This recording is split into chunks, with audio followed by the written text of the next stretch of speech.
Hey guys, so this is the number 2 from page 395 homework from 7.3, no, that wasn't the 7.3, that was the area, finding area, not finding volume. So it was 7.2, okay? So I wanted to go over number 2, and this is what they give you.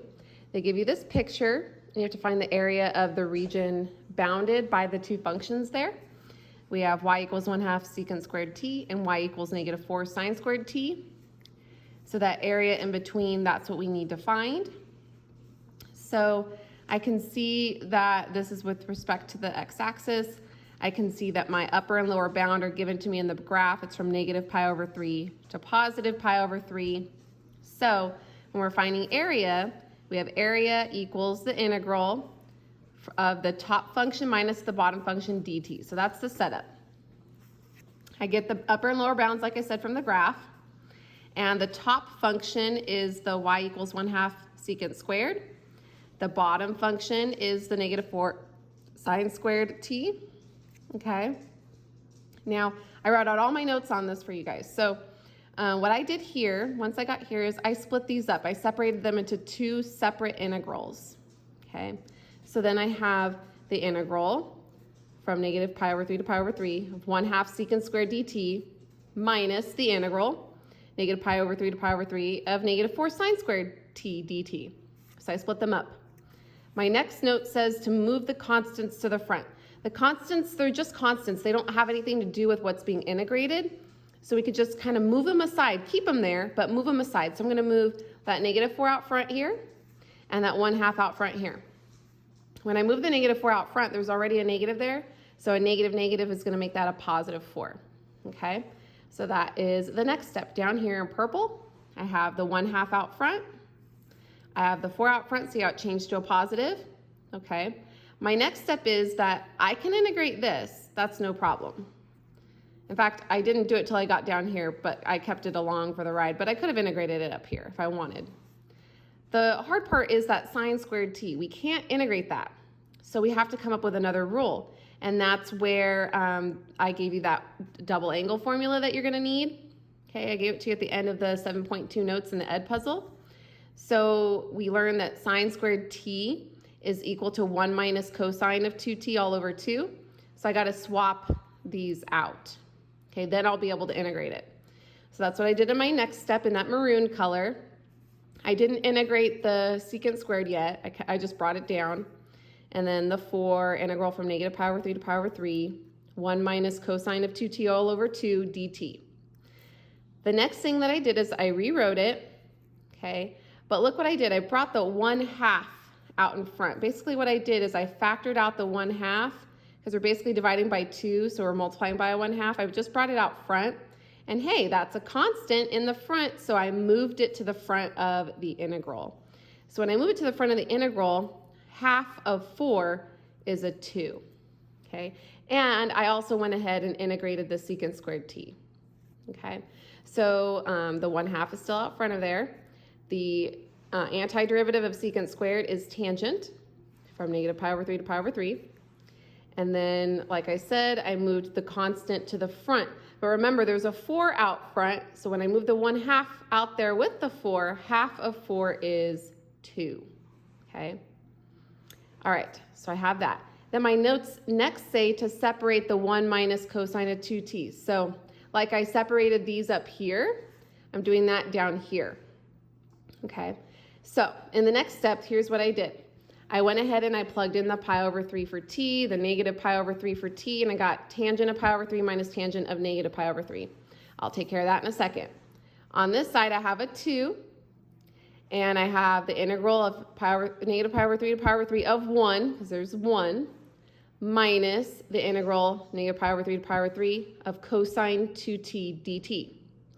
Okay, so I have this whole thing is being grouped. 2 has to be multiplied to that whole thing, whatever it is.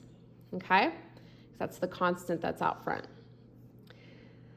All right, next I figured out what tangent of π/3 is. So I drew a unit circle up here, just a quick one. π/3 is the angle up here. It's a 60-degree angle. Tangent is sine over cosine. So square root of 3 over 2 divided by 1/2 ends up just equaling square root of 3.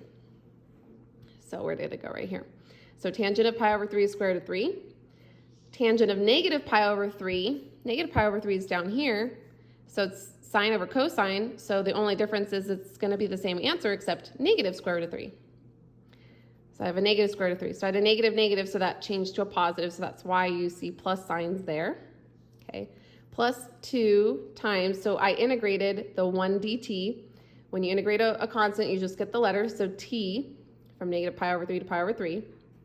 Minus, now in this next step, I had to use a dummy variable because I have a 2t, that's a function plugged into the cosine function.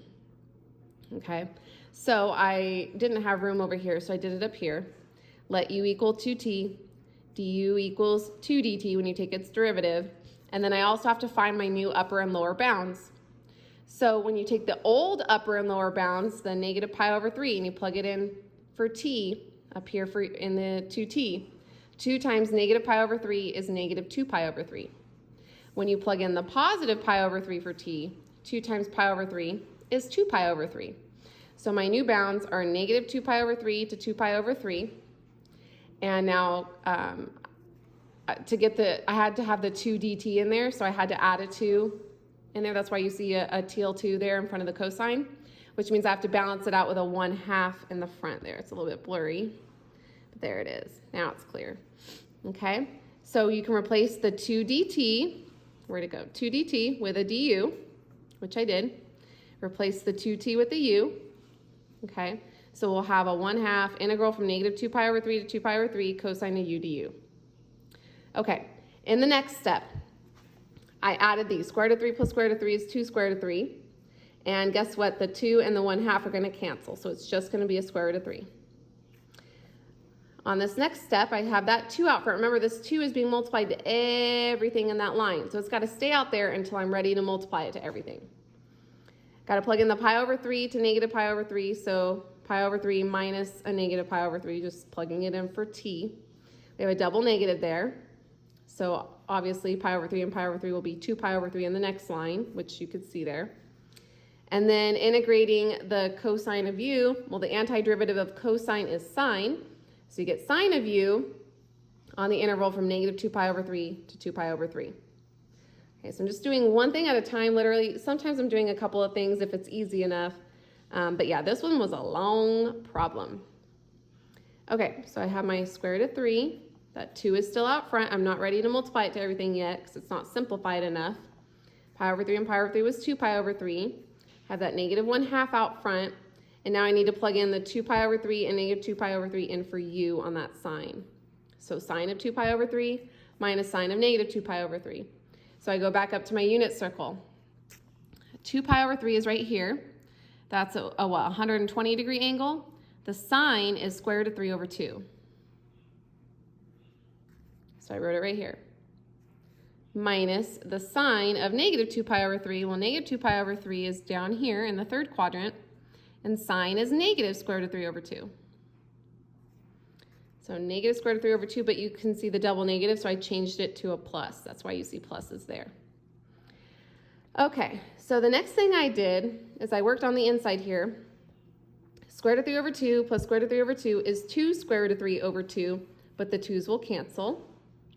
Okay, that's all I did in that line. Then I was like, okay, I have a 2 pi over 3 minus a 1/2 times the square root of 3 over 2. Well, a 1/2 times the square root of 3 is just going to be a negative square root of 3 over 2. And then I was like, okay, now I can finally distribute that 2. 2 times 2 pi over 3 is a 4 pi over 3. 2 times a negative square root of 3 over 2. Oh, well, those 2's are going to cancel, so it'll just be a negative square root of 3. Aha, so the square root of 3's are going to cancel because I have that positive one that's been in the front for like forever. And now that negative one, they cancel out. So all I have left is 4 pi over 3 units squared. This was all for number 2. Isn't that crazy? All of this work.